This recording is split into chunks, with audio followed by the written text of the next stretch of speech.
Dan malam hari ini, biarlah nama Tuhan senantiasa dipermuliakan. Dan di dalam nama Tuhan Yesus, kami mulai ibadah kami.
dapat kami andalkan dalam hidup kami, Tuhan. Engkau Allah yang menjadi kekuatan kami.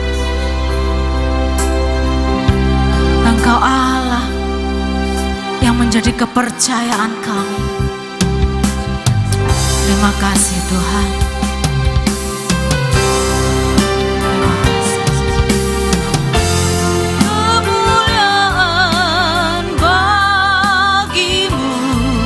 Di tempat maha tinggi,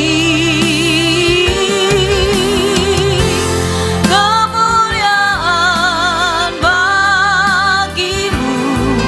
Di tempat maha tinggi, kemuliaan, oh, kemuliaan bagimu.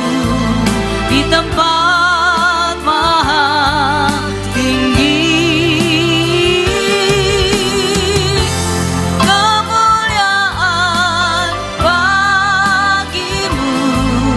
tempat maha tinggi.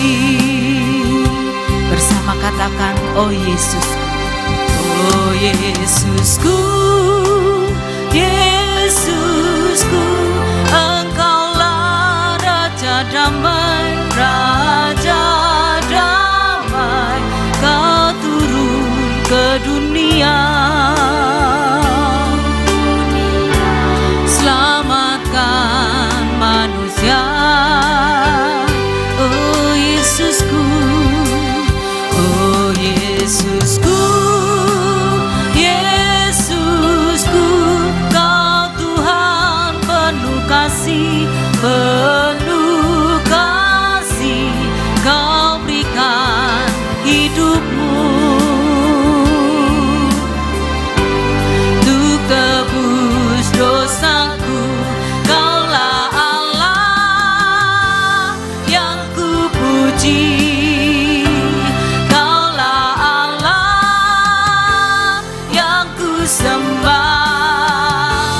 Kemuliaan bagimu di tempat maha tinggi.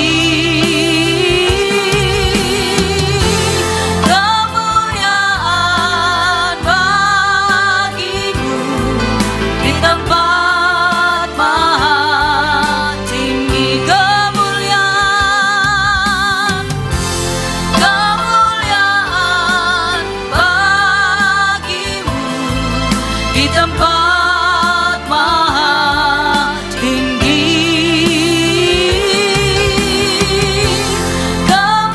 Kemuliaan bagimu di tempat maha tinggi. Oh Yesusku, Yesusku, Engkaulah Raja damai, Kau turun ke dunia, selamatkan manusia.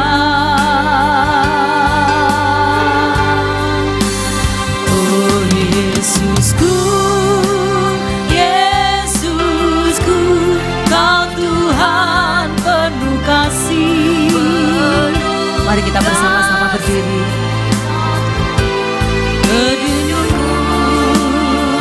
Untuk tebus dosaku, untuk tebus dosaku. Kaulah Allah yang kupuji,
bagi Engkau Tuhan.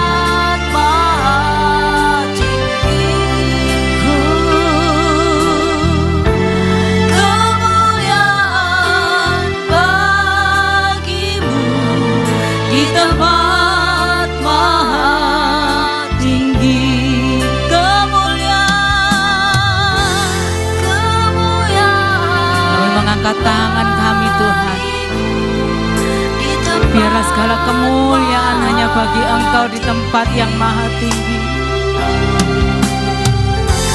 Kemuliaan bagimu di tempat maha tinggi.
Syukur Tuhan, hati kami limpah dengan syukur. Kami bangga memiliki Allah seperti Engkau, Allah yang luar biasa. Biarlah hormat kami naikkan di hadapan-Mu, sembah kami naikkan di hadapan-Mu malam hari ini Tuhan.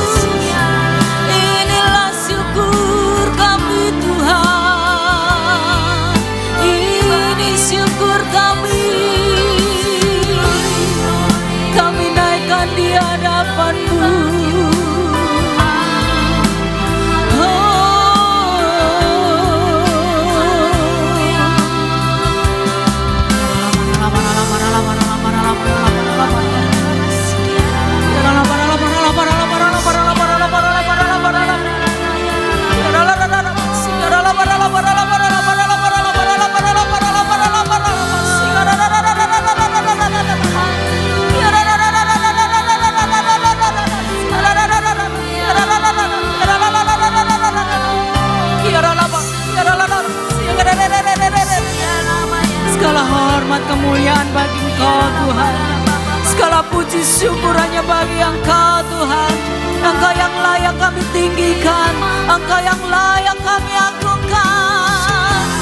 Kemuliaan bagimu di tempat maha tinggi. Kemuliaan bagimu di tempat maha tinggi. Kemuliaan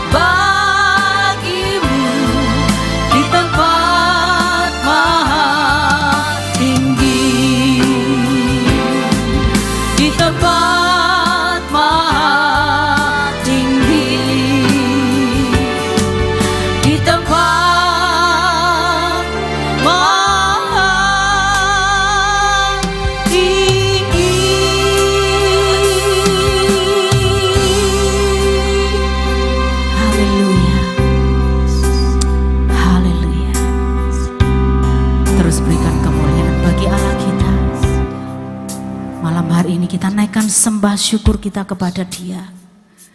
Allah yang luar biasa, Allah yang layak kita agungkan, karena Dia Allah yang rela mati bagi kita. Dia mau datang ke dunia untuk menebus dosa-dosa kita.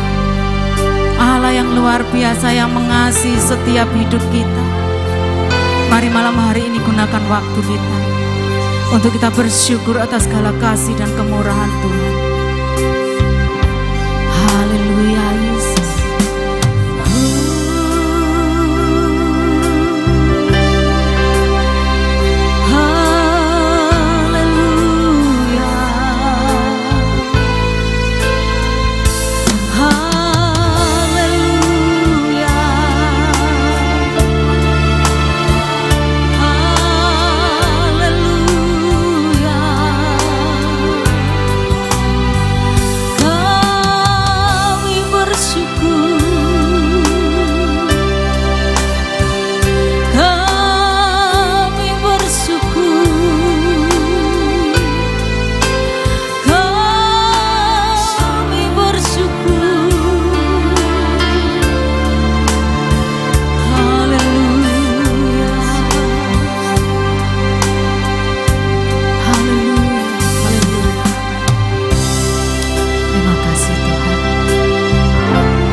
Percaya Engkau melawat setiap kami.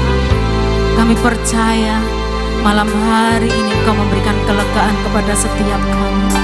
Karena kami tahu Tuhan, di tengah-tengah kesibukan kami masih menyempatkan diri kami untuk kami boleh datang kepada Tuhan dengan berbagai tantangan yang kami hadapi. Dan malam hari ini kami boleh mempersembahkan yang terbaik. Kami boleh mempersembahkan pujian penyembahan kami di hadapan-Mu Tuhan.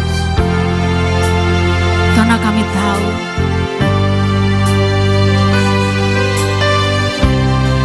Engkau yang sudah berinisiatif datang ke dunia untuk menyelamatkan setiap kehidupan kami. Dan malam hari ini Tuhan, kami rindu setiap hati kami, setiap hidup kami dibentuk oleh kebenaran firman Tuhan, sehingga kami menjadi serupa dengan Engkau, sehingga kami mampu melakukan setiap kebenaran firman-Mu Tuhan.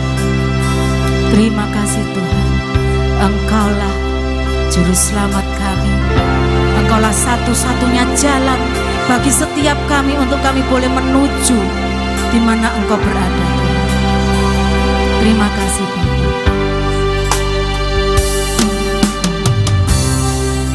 Menjadi manusia, diam di antara kita, ada hidup terang bagi manusia.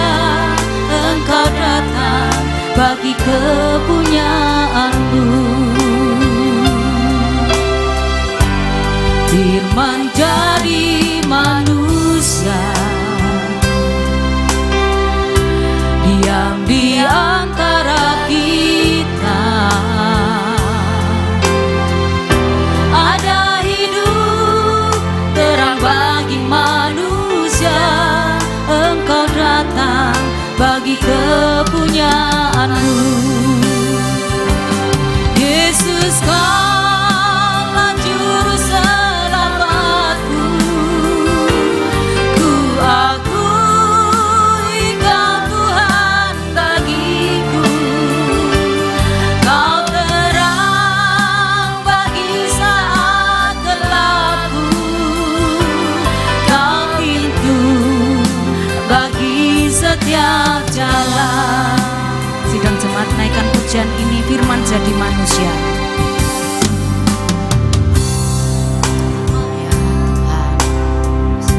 Diam di antara kita, ada hidup terang bagi manusia. Engkau datang bagi kepunyaan. Sekali lagi katakan, firman jadi manusia. firman jadi manusia, diam di antara kita. Ada hidup terang bagi manusia, Engkau datang bagi kepunyaanku.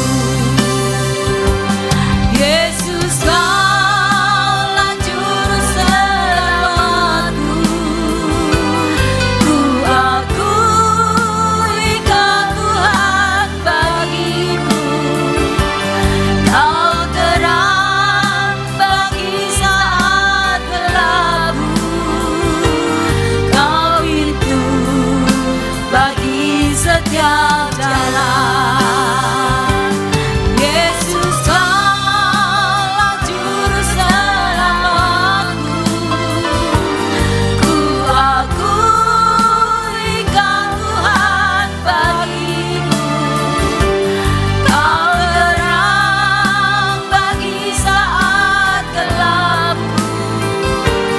Kau pintu bagi setiap jalan.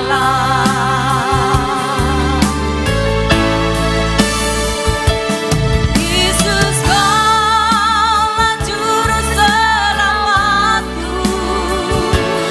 Ku akui Kau Tuhan bagiku. Kau terang bagi saat gelapku. Kau pintu bagi setiap jalan. Kami undang hamba-Nya. Yesus, Kaulah juru selamatku. Ku akui Kau Tuhan bagiku. Kau terang bagi saat gelapku. Kau pintu bagi setiap jalan. Kau pintu bagi setiap jalan. Kau pintu bagi setiap jalan. Dengan penuh ucapan syukur malam hari ini kami menghampiri takhta kasih karunia-Mu. Karena kami meyakini di dalam hadirat-Mu tersedia segala yang kami perlukan. Dan di dalam hadirat-Mu kami mengalami kasih karunia yang besar dalam hidup kami. Dan hamba-Mu berdoa malam hari ini, siapapun kami yang datang langsung ke gereja ini maupun yang mengikuti melalui Zoom, kami mengalami Tuhan dalam hidup kami. Terima kasih Bapa. Kasih karunia-Mu lebih dari cukup bagi kami. Sepanjang tahun ini Tuhan baik dalam hidup kami. Oleh sebab itu malam hari dengan segenap hati kami datang menghampiri takhta kasih karunia-Mu, persembahkan korban syukur kepadamu. Sungguh Engkau baik dalam hidup kami. Terpujilah nama-Mu. Dengan satu keyakinan di penghujung tahun ini, mujizat besar kami akan terima dari Tuhan. Dan memasuki 2026 nanti Tuhan, kami percaya ini adalah tahun terbaik dari semua tahun yang pernah Tuhan anugerahkan kepada kami. Maka urapilah hamba-Mu malam hari ini untuk menyatakan isi hati-Mu, sehingga kami sungguh-sungguh diberkati oleh kebenaran firman-Mu. Segala kemuliaan bagi-Mu. Di dalam nama Yesus sama-sama kita katakan amin. Silakan duduk. Shalom. Puji Tuhan. Tahukah saudara-saudara yang hadir langsung di tempat ini malam hari ini, saudara adalah para pemenang-pemenang luar biasa. Amin, tepuk tangan. Tantangannya banyak untuk hadir di sini malam hari ini. Betul ya? Hujan.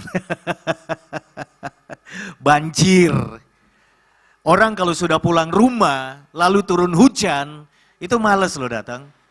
Dan saudara dapat mengalahkan kemalasan, keengganan, cuaca dan lain sebagainya. Dan saudara dapat mengeksekusi komitmen saudara untuk datang kepada Tuhan, itu dahsyat loh. Saudara tahu kalau ada upah bagi kesetiaan? Amin. Ada upah bagi kesetiaan. Haleluya. Puji Tuhan. Malam hari ini saya akan menyampaikan firman Tuhan dengan tema kasih karunia-Nya menjangkau kita. Natal adalah bukti bahwa bukan manusia yang mencari Allah, tetapi Allah yang datang mencari manusia. Amin. Dan kasih karunia yang diberikan kepada kita itu bukan sebuah upah. Bukan karena saudara melakukan hal baik, bukan karena saudara melakukan ini itu, bukan karena saudara melayani, saudara layak dan lain sebagainya. Kasih karunia itu adalah pemberian Allah yang diberikan kepada kita yang sebenarnya tidak layak. Setuju, katakan amin. Maka malam hari ini saya percaya hati kita akan kuat kembali, kita akan kembali bersemangat, kita akan kembali punya pengharapan bahwa Tuhan kita itu adalah Tuhan yang kalau Dia mengasihi, karena memang Dia kasih itu sendiri. Amin. Saudara, malam hari ini saya akan menyampaikan firman Tuhan terambil dari sebuah kisah yang sebenarnya tidak terlalu populer. Dan di dalam 30 tahun saya menjadi hamba Tuhan, baru kali ini saya mengkhotbahkan kisah ini. Ketika saya di saat teduh bacaan tahunan sampai di poin ini beberapa minggu lalu, saya kemudian mulai mencari meaning ya, pengertian di balik kisah ini, apa sebenarnya, dan ternyata sangat relate dengan perayaan Natal yang sedang berlangsung hari-hari ini. Mari kita buka bersama di dalam 2 Samuel pasal 9, kita akan baca ayat 1 sampai ayat yang ke-7. 2 Samuel pasal 9, perikopnya di sana adalah Daud dan Mephiboset. Saya akan bacakan. Berkatalah Daud, masih adakah orang yang tinggal dari keluarga Saul? Maka aku akan menunjukkan kasihku kepadanya oleh karena Yonatan. Adapun keluarga Saul mempunyai seorang hamba yang bernama Ziba. Ia dipanggil menghadap Daud, lalu raja bertanya kepadanya, "Engkaukah Ziba?" Jawabnya, "Hamba tuanku." Ayat yang ketiga, kemudian berkatalah raja, "Tidak adakah lagi orang yang tinggal dari keluarga Saul? Aku hendak menunjukkan kepadanya kasih yang dari Allah." Lalu berkatalah Ziba kepada raja, "Masih ada seorang anak laki-laki Yonatan yang cacat kakinya." Tanya raja kepadanya, "Di manakah ia?" Jawab Ziba kepada raja, "Dia ada di rumah Mahkir bin Amiel di Lodebar." Sesudah itu Raja Daud menyuruh mengambil dia dari rumah Mahkir bin Amiel dari Lodebar. Ayat yang ke-6. Dan Mephiboset bin Yonatan bin Saul masuk menghadap Daud, lalu sujud dan menyembah. Kata Daud, "Mephiboset." Jawabnya, "Inilah hamba tuanku." Ayat yang ke-7 terakhir kita baca sama-sama. 1, 2, 3. Kemudian berkatalah Daud kepadanya, "Janganlah takut, sebab aku pasti akan menunjukkan kasihku kepadamu oleh karena Yonatan ayahmu." Saudara yang dikasihi oleh Tuhan, kalau kita hanya membaca kisah ini sekilas, maka ini hanya menjadi kisah tentang keluarga Saul setelah Saul lengser dan Daud menjadi raja. Hanya sekedar sebuah kisah silsilah. Tetapi ketika kita mendalaminya, di sana ada satu pesan yang sangat dalam, sangat luar biasa tentang kasih Allah yang besar di dalam kehidupan setiap orang percaya. Saya tahu bahwa setiap orang pernah mengalami masa lalu yang berat, yang gelap, merasa tidak layak, tidak diperhitungkan, iya kan? Dalam kehinaan, dilupakan, tidak diajak itu tidak enak loh, betul ya? Saudara dalam sebuah komunitas atau di tengah keluarga besar, ada acara, yang lain semua diajak, saudara tidak diajak, itu rasanya bagaimana? Oh, macam-macam itu, tergantung sensitif saudara seperti apa, begitu kan? Semua orang punya masa lalu yang seperti itu, terbuang dan seterusnya. Tetapi melalui kisah ini kita akan belajar bahwa Allah itu seperti Raja Daud. Dia tidak menunggu, tetapi dia mencari. Amin. Jadi dimanapun posisimu malam hari ini, apapun keberadaanmu, bahkan di saat engkau sedang capek-capeknya menghadapi tantangan hidupmu, lagi susah-susahnya menghadapi semuanya, dan engkau lupa berdoa, lupa mencari Tuhan, dengarkan firman Tuhan. Tuhan tidak menunggu engkau datang kepadanya, dia datang mencari engkau dan menyelamatkan engkau di situasimu malam hari ini. Amin. Nah, saudara, latar belakang dari Mephiboset, dia berasal dari keluarga kerajaan sebenarnya. Dia adalah putra dari Yonatan, cucu dari Raja Saul. Tetapi kemudian Saul opanya tidak lagi jadi raja dalam sebuah kisah. Lalu ayahnya Yonatan juga tewas, meninggal. Dan kita tahu yang suka nonton film, siapa yang suka nonton film di sini? Mertua Ngeri Kali sudah nonton?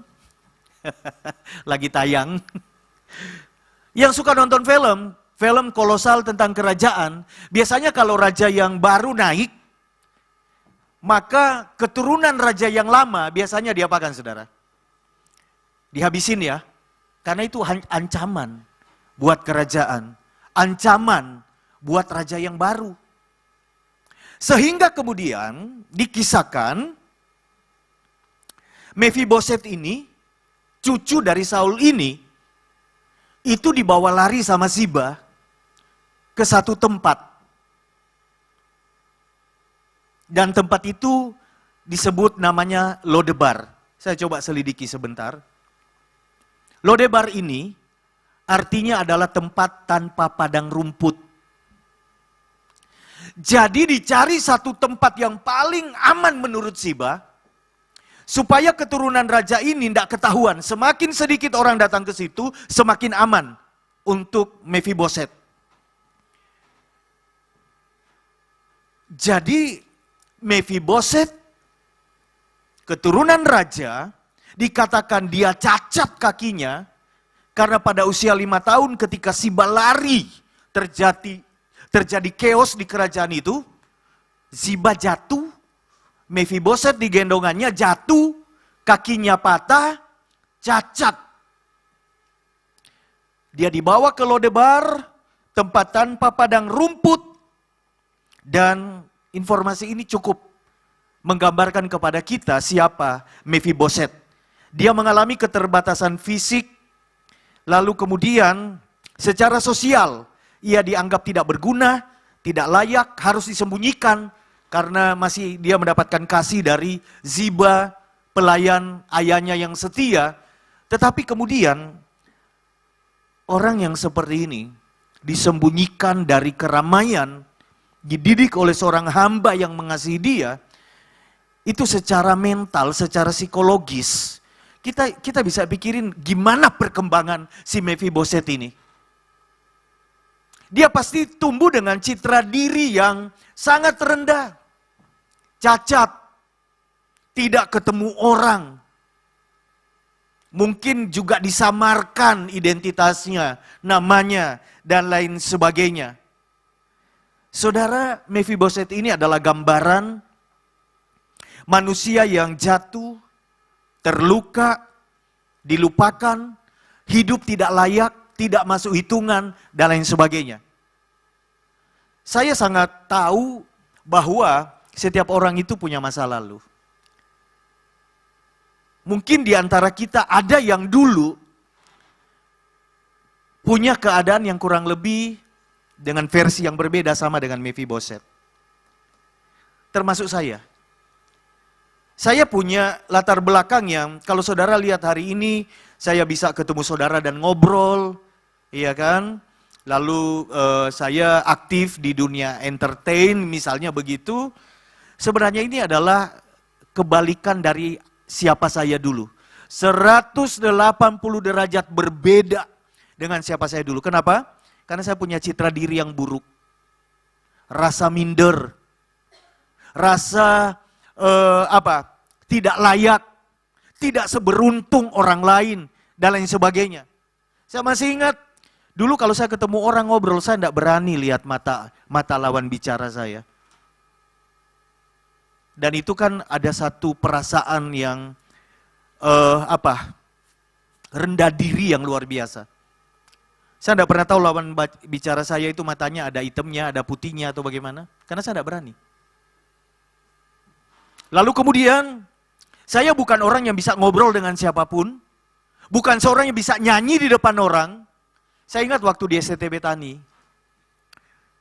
saya semester 4, itu kemudian didekati oleh ketua senat, dan ketua senat itu ngomong begini sama saya, Walden, kamu dicalonkan ya untuk ketua seksi kerohanian di senat mahasiswa. Loh, kenapa saya? Kamu itu orangnya dewasa, tenang. Saya bilang, hah? Karena mereka melihat saya itu selalu kalau istirahat itu sendiri. Dipikir saya itu dewasa, tenang. Mereka tidak tahu kalau saya tidak bisa bergaul, saudara. Minder. Kamu itu beda sama yang lain. Ngomong sana, ngomong sini, dan lain sebagainya. Dicalonkan jadi seksi kerohanian, ketuanya saudara di senat mahasiswa. Saya bilang, loh. Tetapi kemudian sesuatu terjadi. Kalau saya sebut nama ini mungkin beberapa di antara saudara kenal. Ada Ibu Meiti Daniel. Ada yang ingat? Dia punya suami itu dokter anak kalau nggak salah ya, dokter Daniel. Beliau masih ada tapi suaminya sudah bersama Tuhan ya. Satu kali, ini orang kan kalau spesialisasinya itu tentang luka batin ya. Itu kalau ngupas luka batin, orang yang udah pulih itu merasa terluka lagi saudara. Karena kalau ngupas luka batin itu sangat dalam, sangat bagus gitu ya. Satu kali dia bikin seminar tentang citra diri, Walden ada di situ. Saya yang minder, bentar lagi jadi bagian kerohanian di senat mahasiswa, saya ada di situ. Lalu dia menceritakan siapa dirimu yang sebenarnya. Saudara, tahukah saudara? Seringkali bertahun-tahun kita jadi orang Kristen, yang kita sandang itu adalah identitas diri kita yang palsu. Bukan yang sesungguhnya seperti yang Tuhan berikan kepada kita, tetapi yang kita hidupi itu adalah identitas palsu yang disematkan oleh apa? Kepahitan masa lalu, oleh orang tua yang mungkin memberi kita julukan apapun begitu, oleh orang-orang di sekitar kita yang memberi stigma kepada kita, dan kita pikir itulah kita. Dan tidak sedikit orang Kristen yang tidak sadar. Dan ketika saya ikut seminar itu saudara, saya mengalami pemulihan atas citra diri saya. Dan saya mulai melihat ada potensi-potensi di dalam diri saya. Wow, dan yang pertama yang saya lakukan waktu itu saudara, saya kursus vokal. Saudara tahu nggak di Surabaya itu ada tempat namanya Mayura. Di mana? Kebon Bibit ya. Masih ada sampai sekarang. Waktu itu tempat ngetop banget. Kursus Opoai ada di situ gitu ya. Ada tempat fitness, ada kursus public speaking, vokal, bahkan khusus-khusus untuk pelajaran di situ ada. Pokoknya one stop shopping dah itu tempat. Saya kursus di situ. Saya ingat banget per bulannya itu bayarnya 35.000 dan itu paket yang paling murah untuk kursus vokal. Semampunya saya bisa. Dan saya belajar vokal loh. Karena citra diri yang dipulihkan, ingin keluar dari stigma masa lalu, identitas yang palsu, maka mulai saya belajar. Karena paketnya murah, ya gurunya ya lumayan lah ya, saya belajar teknik-teknik vokal, pernapasan dan lain sebagainya. Cuma memang fasilitasnya kurang bagus. Mic-nya itu karatan saudara. Waktu nyentuh bibir kadang-kadang saya nyanyi itu nyetrum. Loh ini serius, saya takut. Tetapi apa yang terjadi? Waktu itu tiba-tiba, karena saya kuliahnya di STB Tani. Betani itu waktu itu tidak seperti sekarang. Betani itu pelopor praise and worship yang pakai singers. Awal 89 saya masuk ke Betani itu tunggal pemimpin pujian, tidak ada pendamping. Tetapi kemudian mereka mulai memikirkan ada pendamping, yaitu singers seperti sekarang ini. Dan kemudian diadakan lomba.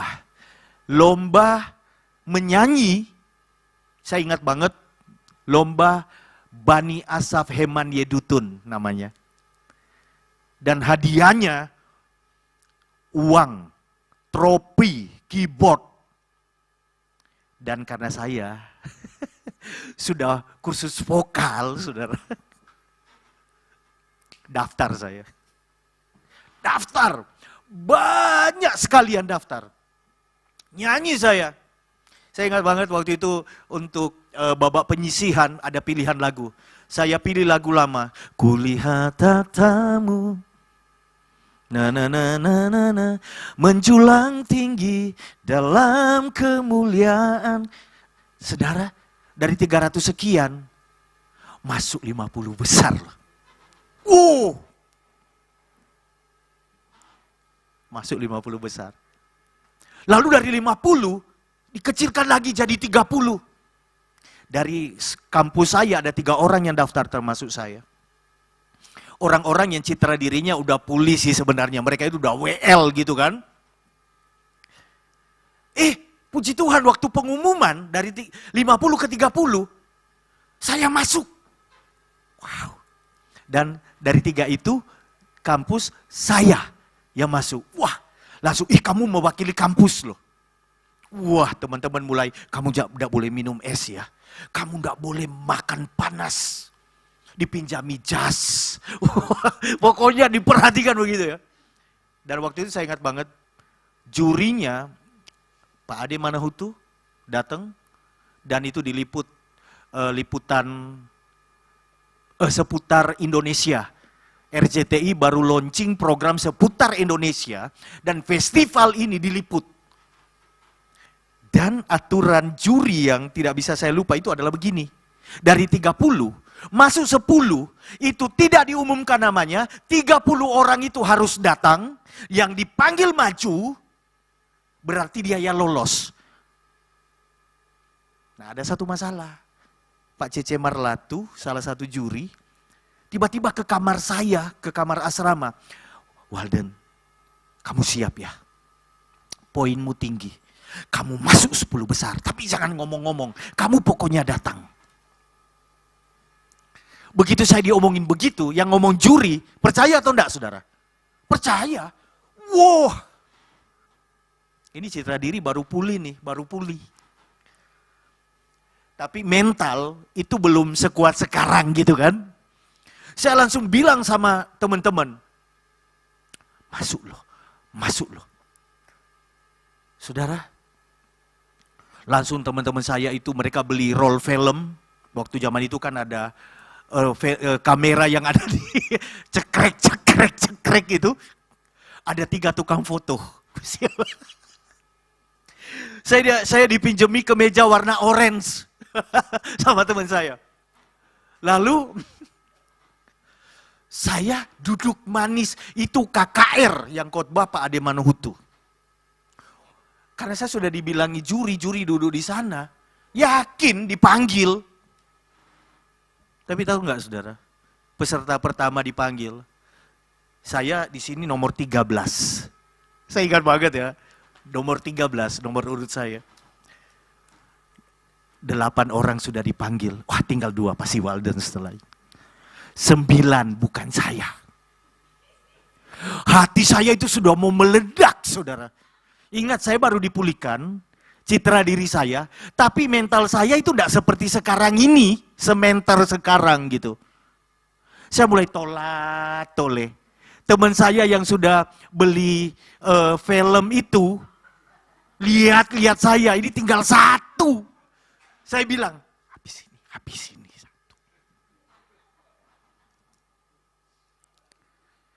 Ternyata yang nomor 10 yang dipanggil siapa saudara? Robert Louis. Bukan Walden. Dan apa yang saya lakukan? Saya langsung berdiri, turun. Saya ingat banget teman sekamar saya. Bro, tenang bro. Saya bilang enggak, saya enggak bisa tenang kalau kayak begini. naik bemo lane N, saudara saya.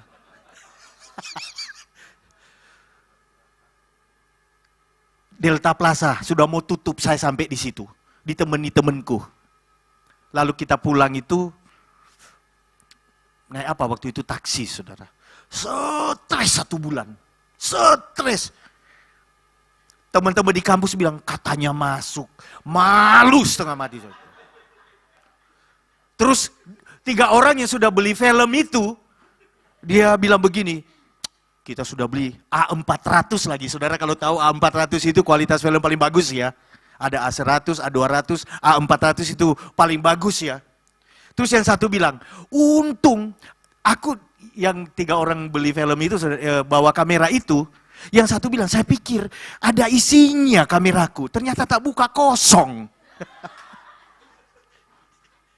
1 bulan itu saya jadi orang yang sangat sensitif. Ada orang bisik-bisik saya, ngomongin saya ya. Malu setengah mati. Tiba-tiba Ibu Els Rehata, guru musik gereja saya, satu waktu dia bilang, Walden coba kamu nyanyi di depan lagu utama festival yang kamu gagal itu. Nyanyi saya. My tribute lagunya. Oh, dengan apa harus ku berikan padamu, bagimu ya Tuhan. Itu lagunya. Dan saya waktu itu di mentoring Pak Samuel. Saya belum full timer, masih mahasiswa. Karena saya mewakili STT, Pak Samuel bilang, kamu kesini, saya latih vokalnya. Coba diangkat, kuncinya ditambah, diafragmanya dibuka, di mentoring langsung, saudara. Dan Ibu Els bilang, kamu tahu kenapa kamu? Karena dia sudah tahu ceritanya saya. Tuhan bentuk kamu itu adalah hatimu dan karaktermu. Kalau kamu lulus, pulih, kamu juara di hadapan Tuhan. Saudara yang dikasih oleh Tuhan. Semua orang itu punya masa lalu ya, betul ya? Dan saya bilang, saya pernah di posisi di mana saya tidak bisa menerima keberadaan saya minder, saya merasa ini, itu, dan lain sebagainya. Tetapi kemudian Tuhan memulihkan saya. Jadi memang ada 3 kelompok orang Kristen. Yang pertama, mereka sudah keluar dari identitas palsu masa lalu yang disematkan oleh keadaan, oleh situasi, oleh siapapun. Mereka sudah keluar dan mengalami kemenangan. Saya puji Tuhan, saya bisa katakan hari ini, saya kalau ingat masa lalu itu tidak ada lagi luka dan lain sebagainya. Yang ada itu ucapan syukur. Dan saya uji hati saya, oh saya sudah sembuh kok. Puji Tuhan, oleh kemurahan Tuhan. Tetapi saya tahu ada orang yang sedang berjuang keluar dari situ. OTW keluar, masih terbayang-bayang, masih dibayangi oleh masa lalu. Tidak bisa terbang tinggi, karena masa lalu yang begitu kuat menarik dia ke belakang dan seterusnya. Tetapi yang ketiga adalah ada orang yang sama sekali belum keluar dari situ. Hidupnya penuh dengan kepahitan. Menyalahkan orang lain, menyalahkan orang tua, menyalahkan keadaan, menyalahkan situasi. Tinggal di tempat tidak ada padang rumput, di Lodebar seperti Mephiboset. Kabar baiknya malam hari ini adalah Tuhan mencari kita dan menjangkau setiap kita. Amin saudara. Dan dia mau memulihkan kita karena kita ini anak-anaknya. Supaya yang kita jalani adalah identitas kita yang sebenarnya. Saudara yang dikasihi oleh Tuhan, pelajaran yang dapat kita petik dari kisah Mephiboset ini. Yang pertama adalah kasih karunia Raja Daud itu penuh belas kasihan menggambarkan siapa Allah dalam hidup kita. Itu gambaran sebenarnya. Mephiboset tidak layak. Cacat, punya latar belakang yang seperti itu, dia ancaman juga. Tetapi di sini kita melihat Raja Daud mencari, tidak menunggu. Dia tanya, masih adakah keluarga dari Saul? Ternyata masih ada satu. Tapi satu ini bukan yang unggul. Satu ini yang tidak layak, yang terbuang, dan seterusnya. Tetapi Daud mencari, dia tidak menunggu. Ini adalah gambaran Allah yang lebih dulu mengasihi kita. Bahkan ketika kita sedang hancur-hancurnya, sedang berdosa-berdosanya, Allah mengasihi kita. Amin. Apa yang harus kita lakukan? Cuma satu sih, datang kepada Tuhan. Membuka hati, maka dia akan memulihkan segalanya menjadi baru. Mephiboset ketika dicari, dia yang dengan identitas seperti itu, dia bisa menolak, dia bisa penuh dengan ketakutan dan dia makin dalam mungkin sembunyi di gua dan dia tidak mau ketemu dengan Saul dengan segala latar belakang dan ketakutannya. Tetapi dia datang ketika Daud bertanya, apakah engkau Mephiboset? Ya, aku hambamu dan seterusnya. Dia datang. Jadi satu-satunya kalau kita ingin pulih dari masa lalu dan kita tidak lagi dikuasai oleh identitas palsu yang menghalangi kita untuk terbang tinggi bersama dengan Tuhan, membuka hati, mengizinkan Tuhan yang memanggil kita itu memulihkan segalanya, tetapi kita harus datang kepadanya untuk dipulihkan. Amin. Tangannya terbuka. Dia tidak pernah menolak orang yang datang kepadanya apapun latar belakangnya. Amin, saudara. Kemudian yang kedua, Daud memanggil orang yang tidak layak. Ketika dihadapkan kepada Daud, Mephiboset berkata, inilah hambamu, anjing mati adanya. Kalau saudara baca ayat yang ke-8. Coba lihat, identitas palsu yang disematkan kepada Mephiboset. Dia identifikasi dirinya anjing mati. Anjing aja udah najis. Apalagi anjing mati. Begitu buruk gambaran dirinya. Dan kadang-kadang ada orang seperti itu. Siapa aku ini? Aku ini orang kecil, orang miskin. Tidak berarti, tidak berharga.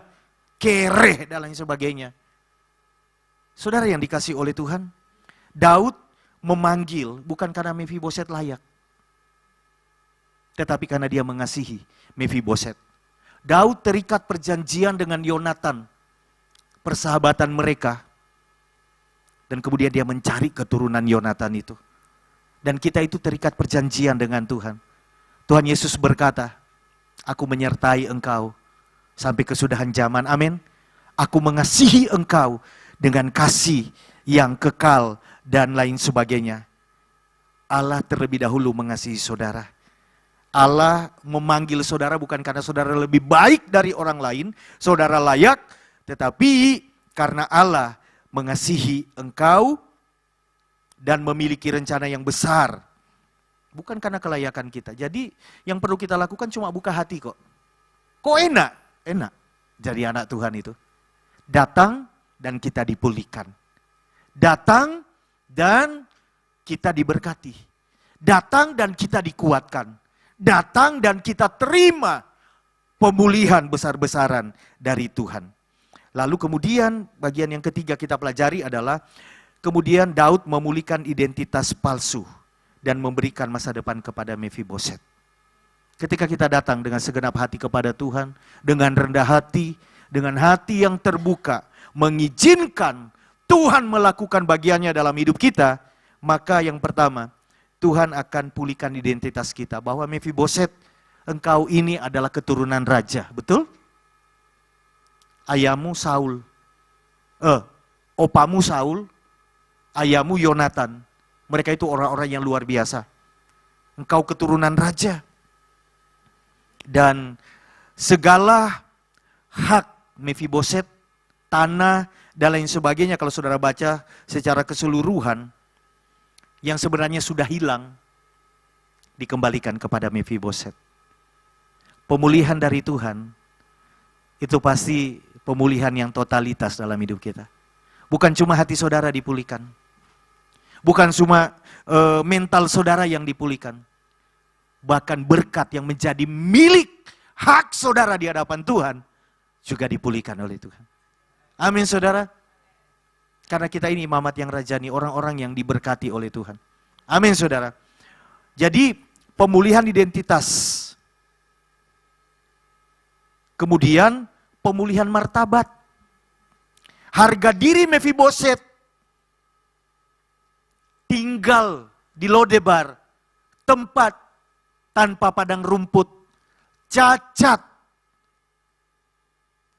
punya begitu banyak kekurangan, ketidaklayakan, martabatnya dipulihkan dan Mefiboset makan di meja raja seumur hidupnya.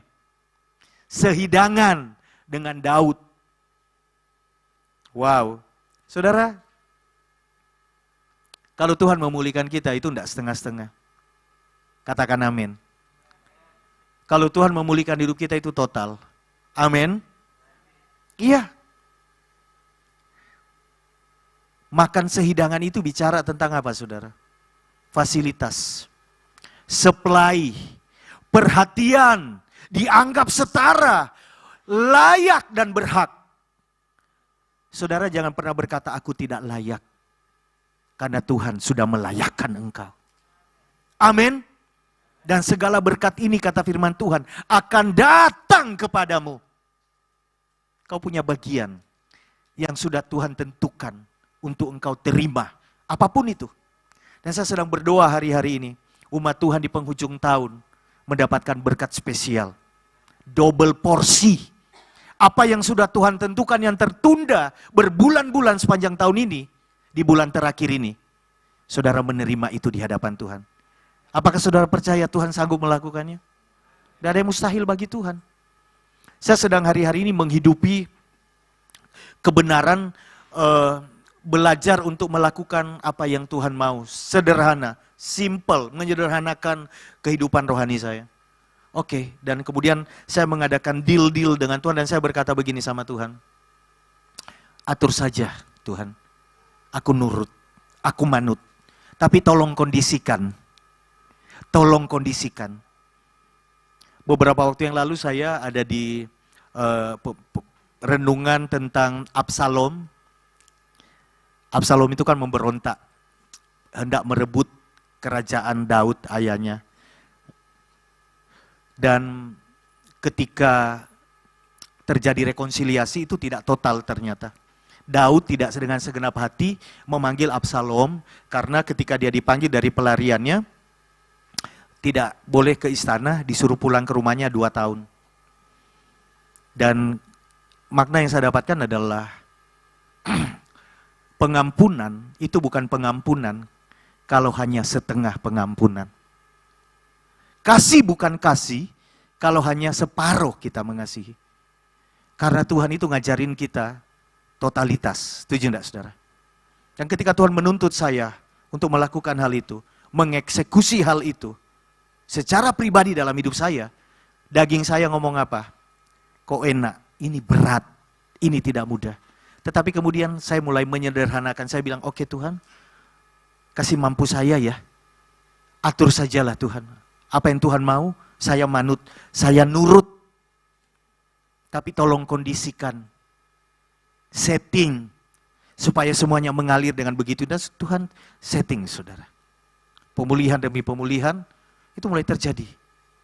Karena firman Tuhan berkata apa? Kalau hal itu bergantung kepadamu, hiduplah dalam perdamaian dengan semua orang. Betul tidak saudara? Kalau itu bergantung kepada saya, kepada saudara, berdamai. Tapi kalau kita mengupayakannya, orang lain tidak mau, itu sudah bukan urusan kita. Betul ya? Tapi kalau kita orang kunci untuk sebuah perdamaian, Tuhan menuntut itu. Saudara yang dikasih oleh Tuhan, hari-hari ini Tuhan sedang membawa gerejanya untuk masuk di dalam pemulihan besar-besaran secara totalitas. Karena memang Tuhan hendak memulihkan segala sesuatu di akhir zaman ini. Hati anak-anak akan kembali kepada bapak-bapak dan hati bapak-bapak akan berbalik kepada anak-anaknya. Dan pemulihan di tengah keluarga itu sedang Tuhan kerjakan hari-hari ini. Amin saudara. Totalitas. Mefiboset martabatnya dikembalikan. Keluarganya kemudian dipulihkan. Ia menjadi seperti anak raja, posisinya. Duduk sehidangan. Kemana-mana Daud perhatikan dia sebagai raja pada waktu itu. Allah tidak hanya mengampuni kita, tetapi mengangkat kita menjadi anak-anaknya. Katakan amin.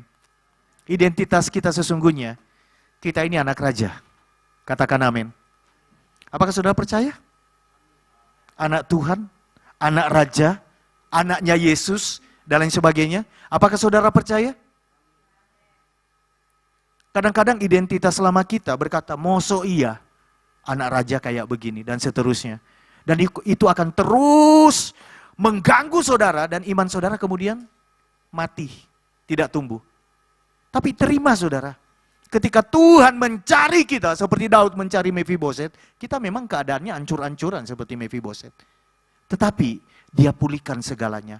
Harkat martabat, mental, keluarga dipulihkan, status kita dipulihkan.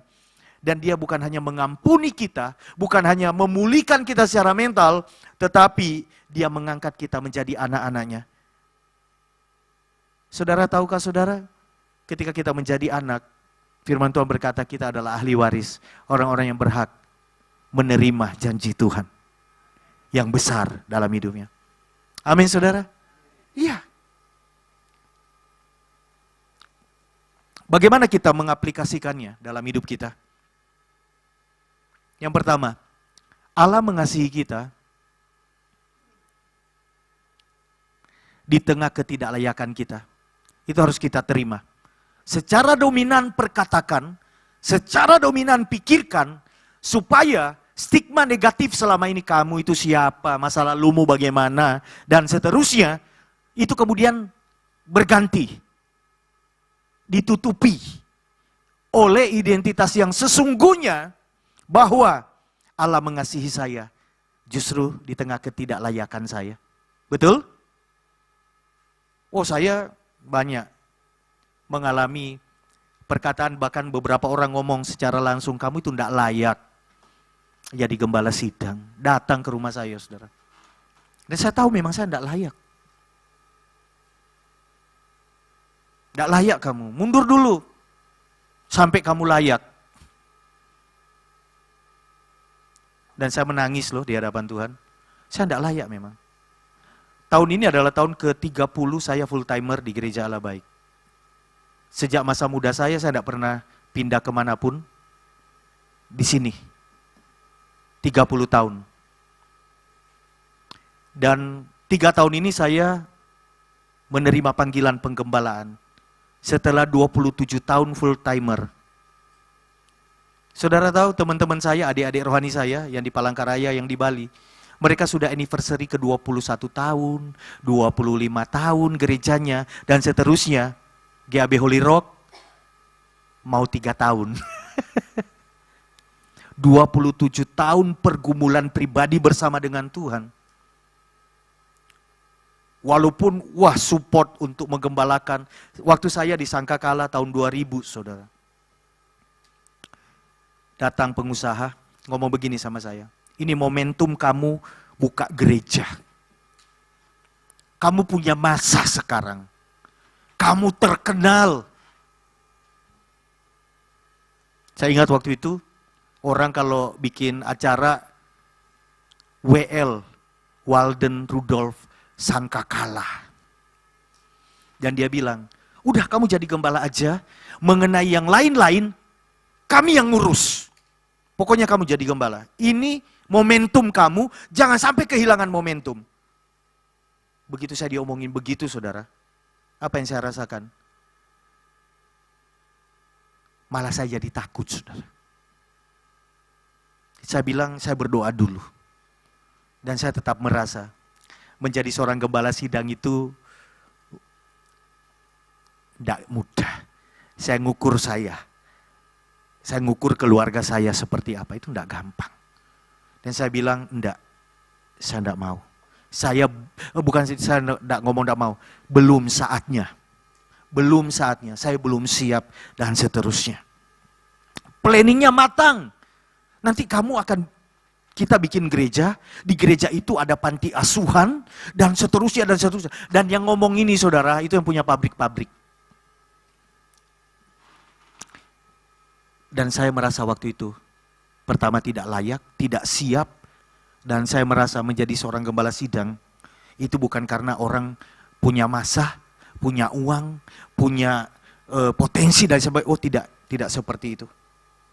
Sekarang ini kalau kita mau jadi gembala sidang itu gampang kok. Punya uang, punya kemampuan sedikit, bisa ngomong, gampang jadi gembala sidang. Tetapi kan Kalau kita kembali kepada firman Tuhan, tanggung jawabnya itu luar biasa, betul tidak saudara? Kalau hanya menjadi gembala upahan, siapa saja bisa. Ngejar popularitas, ngejar materi, dan semua bisa. Gampang. Ada di mana-mana seperti itu. Tapi, nah ketika orang ngomong sama saya, tidak layak, saya tahu saya tidak layak. Dan saya ngomong sama yang bersangkutan. Ya saya tahu saya tidak layak kok. Kenapa saya mengambil pelayanan ini, panggilan penggembalaan ini? Karena saya dipanggil secara khusus, saya ingat, gembala senior, 94 tahun ini, Pak Hosea, dan dia bilang, waktunya loh, 1-2 orang kamu mulai penggembalaan. Sudah waktunya Tuhan, mengenai yang lain, itu urusan Tuhan, serahkan sama Tuhan.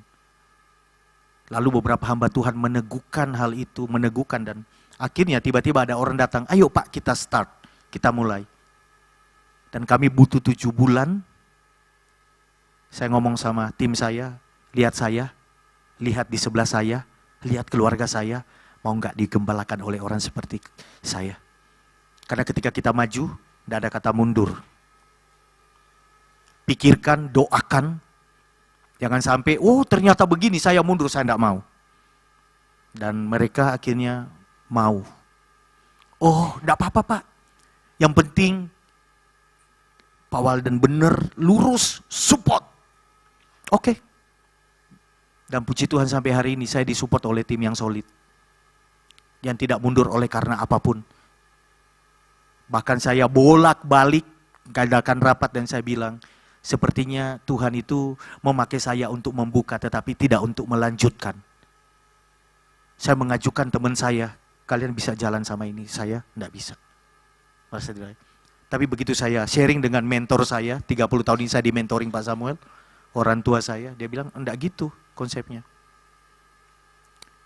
Sebenarnya saya gagal, kamu enggak gagal. Kamu punya pergumulan yang perlu disupport.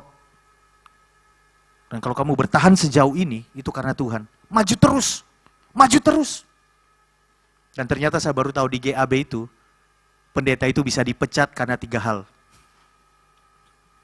Saudara mau tahu enggak? Dan saya dibilang, ada banyak orang yang datang ke saya, Pak Walden katanya, ke pusat, untuk supaya saya turun gitu. Karena memang konsep saya, terakhir itu, apapun kata pusat, saya akan ikutin, apapun. Bukan kata orang lain ya, tapi secara struktural. Karena jelas pengangkatannya dan legasinya itu jelas. Ternyata ada 3 hal. Yang pertama, masalah moral. Selingkuh dan lain sebagainya. Investigasi, ketahuan benar, nonaktifkan. Dan kamu tidak terbukti, tidak ada itu. Yang kedua, masalah keuangan. Ada laporan, investigasi, betul, nonaktifkan. Ada prosedur, nonaktifkan berapa lama, lalu dibina, sebelum dibinasakan maksudnya. Dibina dulu, gitu. Dan yang ketiga, gagal mengepalai keluarganya. Nah, saya bilang saya gagal di situ. Oh tidak, siapa bilang? Kamu bukan gagal, kamu punya masalah, kamu punya tantangan. Justru ya ada penguatan-penguatan, kamu bisa bertahan sejauh ini, tidak semua orang bisa bertahan sejauh ini, seperti itu dan seterusnya. Justru salut dan support dan luar biasa, bertahanlah, hiduplah dalam kebenaran, maju terus dan seterusnya. Saudara, apapun situasimu, kalau Tuhan berkata engkau berharga di mataku, manusia mau ngomong apapun, yang penting engkau hidup benar dan menghidupi kebenaran, melakukan kebenaran, jangan pernah takut. Katakan amin. Berarti engkau berdiri di pihak Tuhan, Tuhan bersama dengan engkau. Ada penyertaan Tuhan. Amin saudara. Mephiboset, orang yang tidak layak, dipulihkan identitasnya. Bukan yang palsu. Kamu cacat, tidak berharga, kamu harus sembunyi di Lodebar dan seterusnya, diangkat harkat martabatnya, duduk semeja makan dengan Daud dan seterusnya. Jadi Allah mengasihi kita di tengah ketidaklayakan kita, dan Dia menyucikan kita, menguduskan kita, melayakkan setiap kita. Amin. Saudara, layak dan tidak layak bukan karena perkataan orang, tapi perkataan firman Tuhan. Amin. Yang kedua, Allah tidak pernah lupa pada janjinya. Daud tidak lupa janjinya kepada Yonatan. Allah tidak pernah lupa janjinya, firman-Nya kepada setiap kita. Saudara percaya? Setiap janji Tuhan tidak akan pernah gugur dalam hidup saudara. Pasti akan digenapi. Amin. Bersabar. Hari ini sedang dalam tekanan, itu proses. Ada beberapa hal nggak bisa kita lompati, kita harus jalani. Jalanilah. Firman Tuhan berkata, sekalipun aku berjalan dalam lembah kekelaman, aku tidak takut. Sebab Engkau besertaku. Sebenarnya kalau ada penyertaan Tuhan, itu yang paling penting dalam hidup kita. Bukan ketiadaan masalah.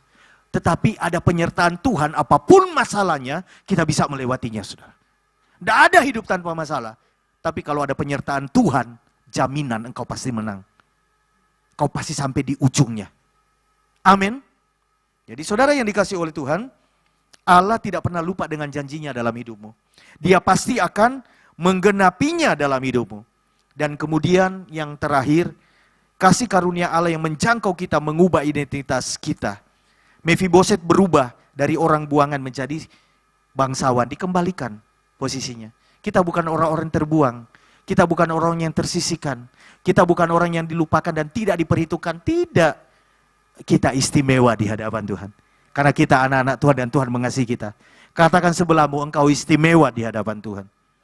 Yang di rumah katakan, aku istimewa di hadapan Tuhan. Amin. Lalu kemudian diubah dari hidup dalam ketakutan harus tinggal di Lodebar, tempat tanpa padang rumput. Kemudian Mephiboset hidup dalam damai sejahtera. Tidak kekurangan makan, statusnya, martabatnya, harga dirinya dipulihkan. Tuhan melakukan hal yang sama dalam hidup kita. Kita pernah melakukan kesalahan di masa lalu. Tetapi yang paling penting adalah hari ini hidup kita bersama dengan Tuhan. Amin, saudara. Ketika Tuhan memulihkan hidupmu, izinkan Tuhan mengerjakannya secara penuh, secara total. Buang stigma, buang perkataan orang lain. Identitas-identitas palsu yang dikatakan oleh siapapun. Lalu kemudian Mephiboset yang tanpa masa depan, kemudian dia duduk di meja raja. Dan ketika semua milik dari Saul, Yonatan dikembalikan kepadanya, Mephiboset menjadi seseorang yang punya harapan untuk masa depannya. Dan firman Tuhan berkata, masa depan itu sungguh ada, harapanmu tidak akan pernah hilang. Sebab Tuhan merancangkan masa depan yang penuh harapan dan kita sedang berjalan ke sana. Anak-anak kita sedang berjalan ke masa depan itu. Apapun keadaan kita sebagai orang tuanya hari ini, percayalah, anak-anak kita sedang berjalan ke masa depan yang penuh harapan yang Tuhan sediakan bagi kita. Amin. Dan yang paling terakhir adalah, ketika kita sudah dipulihkan Tuhan, kasih karunia-Nya menjangkau kita, kita dipanggil untuk membagi kasih karunia itu kepada orang lain di sekitar kita. Banyak yang butuh. Amin, saudara. Tadi pagi setelah pelayanan di satu perusahaan, jam 8 selesai, tiba-tiba saya ditelepon, anak rohani saya kecelakaan, patah kaki, saudara. Lalu saya langsung ke rumah sakit, sampai di rumah sakit, dia di UGD, kakinya dikasih kayu gitu ya, diikat dan belum ditangani karena ternyata dia tidak punya BPJS. Lalu harus menunggu jasara harja dan itu ada prosedur kan, ada kronologi, ada surat-surat dan harus ke sana, ada tanda tangan dan seterusnya. Wah, saya telepon kemana-mana dan saya bilang tolong ditangani dulu dan seterusnya. Dan puji Tuhan, pertama akhirnya ditangani umum, lalu setelah itu baru diurus dan ya sekarang ini OTW untuk di cover sama yang nabrak karena itu ada mobil yang nyelonong lampu merah nabrak beberapa sepeda motor. Anak rohani saya ini yang paling parah. Tadi kalau saudara buka di SS itu ada videonya dan ada fotonya, ada video anak rohani saya ini namanya Kaleb ini. Saudara, setelah kemudian kita dorong foto dan sebagainya mulai ditangani. Ya namanya UGD itu kan banyak sekali yang datang ya. Ada yang nangis, ada yang apa, yang kritis. Tiba-tiba Hati saya itu tertuju kepada satu bapak. Kekar, tinggi, besar. Tapi bajunya itu kena percikan api dan robek-robek begitu. Tiba-tiba masuk ke situ. Dan saya tanya, loh bapak kenapa? Dan air matanya itu nggak bisa berhenti. Lalu dia bilang, saya ini mekanik. Nangani kitchen di salah satu hotel bintang 5 mungkin ya di Shangri-La di itu Majen Sungkono. Dan ketika saya memperbaiki kompornya itu meledak dan apinya menyambar mata saya. Saya bilang, loh bapak kesini dengan siapa? Sendiri? Karena kasihan banget saya lihat gitu. Dia bilang, oh enggak, saya diantar HRD dari hotel itu. Oke. Saya bilang, apa yang bapak rasa? Mata saya sakit sekali yang sebelah kiri dan seterusnya. Saya bilang, wah bapak ini hebat. Sama dengan saya, kita berjuang untuk keluarga kita. Semangat pak. Iya mas. Dan seterusnya. Lalu kemudian saya ambil air minum. Saya kasih, bapak minum dulu. Loh mas kok tahu saya haus sekali?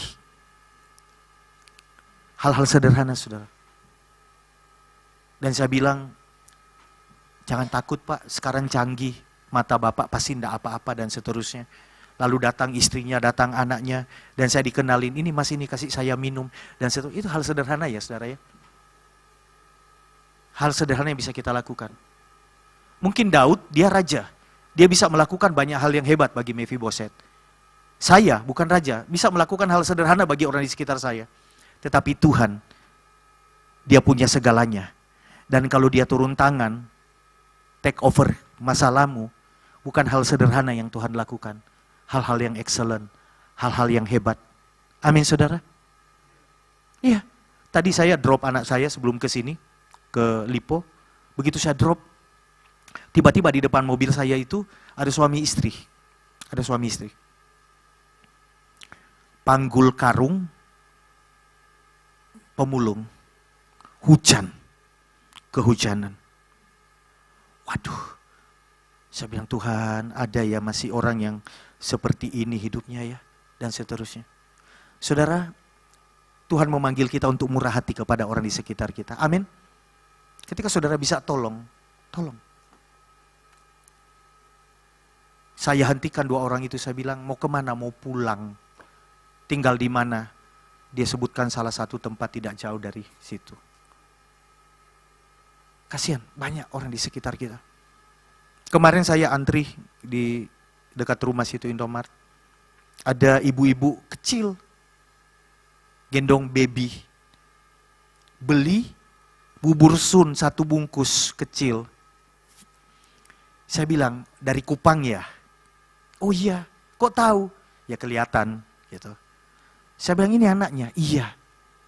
Saya bilang kok beli 1 bungkus?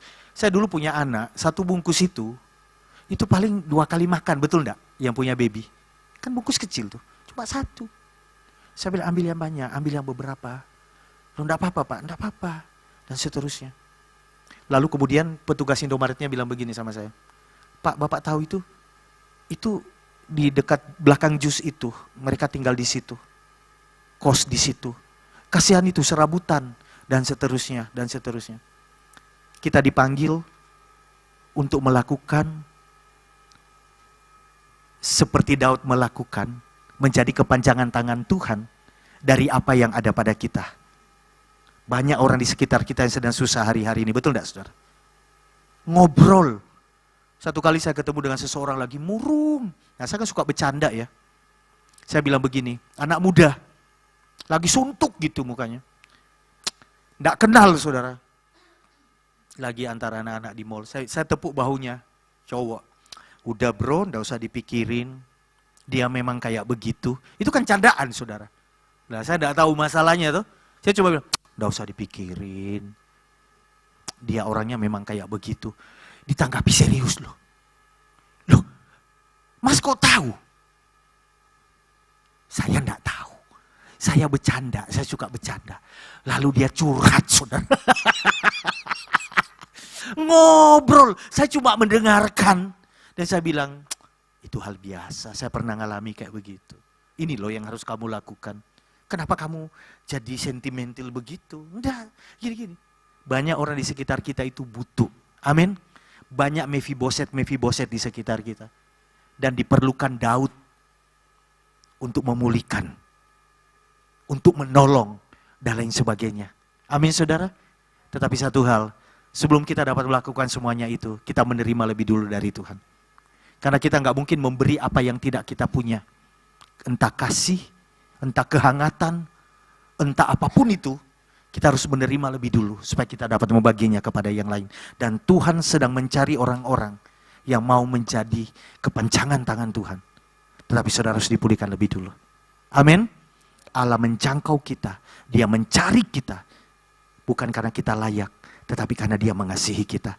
Mengembalikan kita kepada identitas yang sesungguhnya, bahwa kita ini anak-anak yang raja. Kisah Mefiboset adalah kisah tentang kasih karunia yang mengejar, mengangkat, dan memulihkan. Dan itu Tuhan. Amin.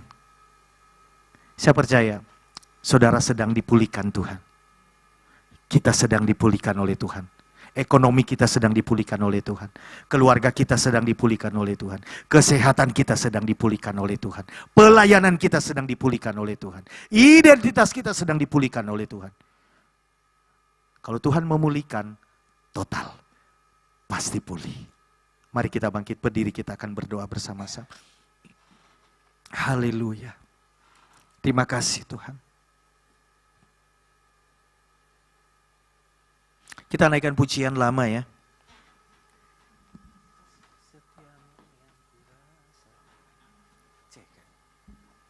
Haleluya. Terima kasih untuk kasih karunia-Mu yang menjangkau setiap kami. Kasih setiamu yang kurasakan lebih tinggi dari langit biru. Kebaikan-Mu yang telah Kau nyatakan lebih dalam dari lautan. Katakan sama-sama, berkat-Mu yang telah ku terima sempat membuatku terpesona. Apa yang tak pernah kupikir, itu yang Kau sediakan bagiku. Dengan segenap hati katakan sama-sama, siapakah aku ini tuh. Terima pemulihan Tuhan. Jadi biji mata-Mu. Dengan apakah ku balas Tuhan selain puji dan siapakah, oh siapakah aku ini. Terima kasih Kau mengasihi kami. Jadi biji mata-Mu. Dengan apakah ku balas Tuhan selain puji dan. Sekali lagi dengan segenap hatimu katakan, oh siapakah aku.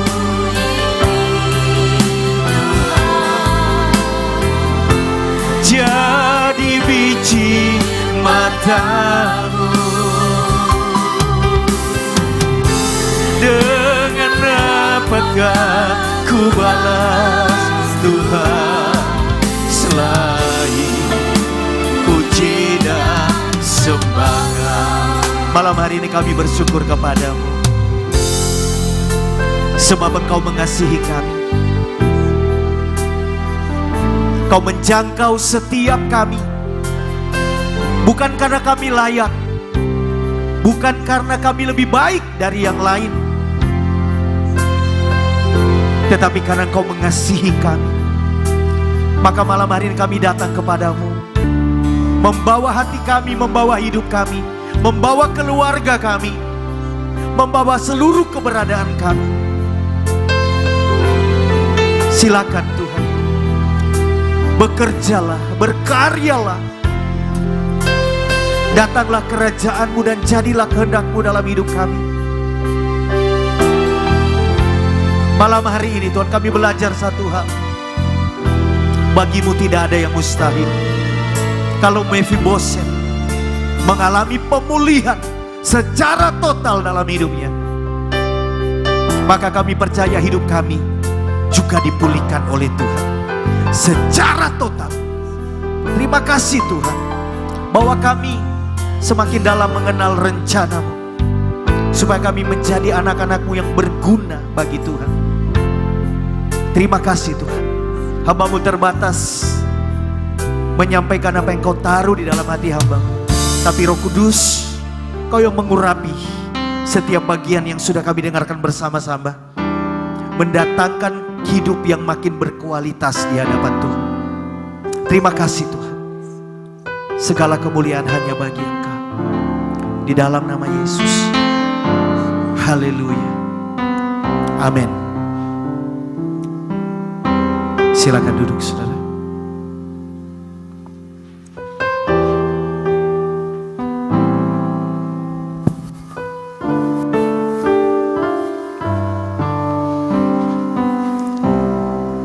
Tuhan, terima kasih Pak Walden buat pencerahan firman Tuhan malam hari ini.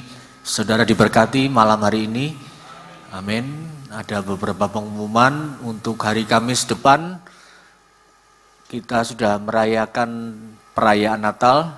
Ya, jangan lupa nanti jam 6 sore. Jadi bagi Bapak Ibu, saudara yang mungkin mendengar juga secara online, kami mengingatkan juga untuk perayaan Natal hanya diadakan satu kali, yaitu tanggal 25 Desember. Jadi jam 6 sore, tempatnya di Resto Cipuk Dewi, Jalan Sunandar, Priyo Sunandar, Sidoarjo. Ya, jadi mohon datang tepat waktu dan kita akan merayakan bersama-sama. Kemudian kita akan memberikan persembahan malam hari ini. Saudara juga, mari kita akan menaikkan doa syafaat malam hari ini. Ada beberapa rekan-rekan teman-teman kita, juga orang tua dari keluarga teman-teman kita yang sakit. Kita akan berdoa sama-sama malam hari ini.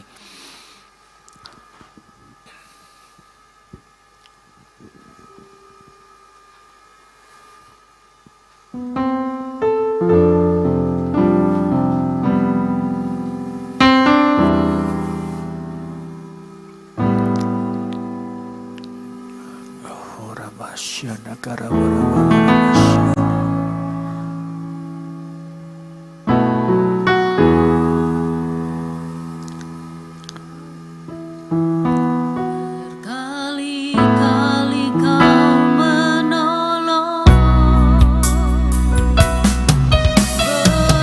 berkali-kali Kau kuatkan dalam kasih. Engkau ada, Yesus setia.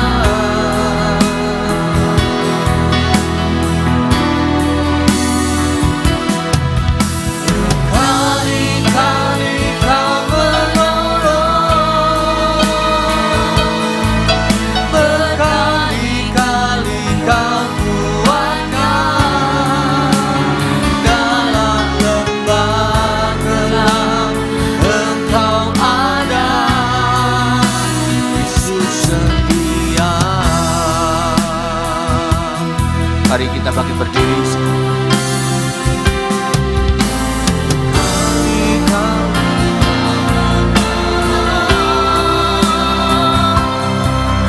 Berkali-kali Kau kuatkan dalam Urabasyata karababababababas. Engkau ada, Yesus setia.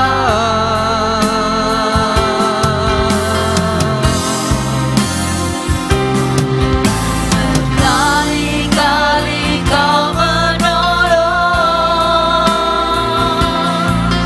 berkali-kali Kau kuatkan dalam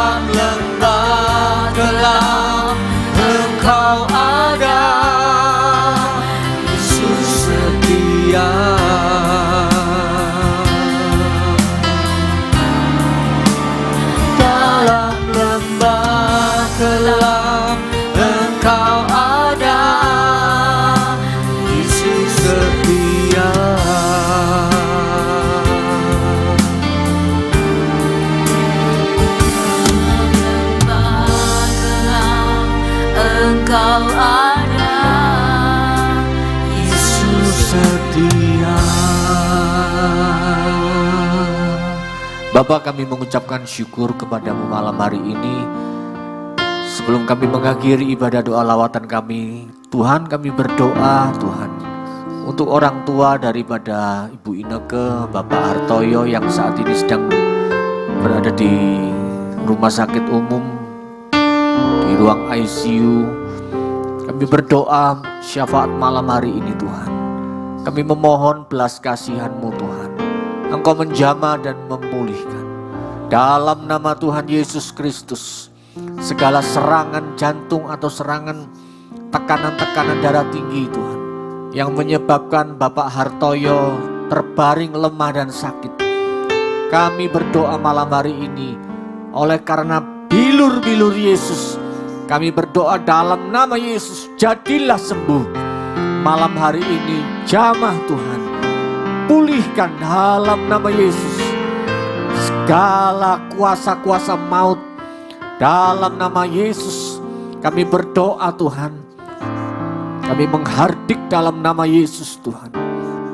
Tuhan menjamah, memberkati semua keluarga yang merawat Ibu Ineke, Bapak Yusak. Kami berdoa Tuhan menolong dalam nama Tuhan Yesus, memberikan kekuatan juga kepada mamanya Ibu Ineke Tuhan. Tuhan juga menjamah dan memulihkan kesehatannya dalam nama Yesus Kristus. Tuhan, malam hari ini kami juga berdoa untuk Gaby Tuhan. Kami berdoa Tuhan, kalau besok pagi Gaby akan operasi miom Tuhan. Kami berdoa Tuhan menjamah, dokter yang menangani, dokter yang mengoperasi, semua suster perawat Tuhan. Kami berdoa dalam nama Tuhan Yesus Kristus.